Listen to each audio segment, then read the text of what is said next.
আসসালামু আলাইকুম এভরিওয়ান, কেমন আছেন সবাই? আশা করছি ভালো আছেন।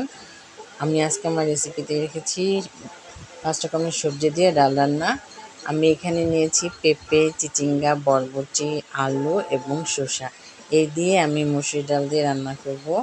আমি কড়াইতে মশলা কষিয়ে নিয়েছি। এখন এখানে ডালটা দিয়ে দিব। ডালটা ভালো মতো কষিয়ে নেব। ডালটা দিয়ে দিলাম, এটাকে ভালো মতো কষিয়ে নিয়ে সবজিটা এখানে কষিয়ে নেব। আমি এখন সবজিটা দিয়ে দিব। তারপর ভালো মতো সবজিটা কষিয়ে নিয়ে পরিমাণ মতো পানি দেব। আমরা প্রায় সময় এভাবে সবজি রান্না করে মুসুরি ডাল দিয়ে। জানি না আপনারা কে কীভাবে খান। যদি আমার এই রেসিপিটা আপনাদের কাছে ভালো লেগে থাকে অবশ্যই লাইক, কমেন্টস এবং শেয়ার করে দেবেন। ভালো থাকবেন সবাই। আসসালামু আলাইকুম।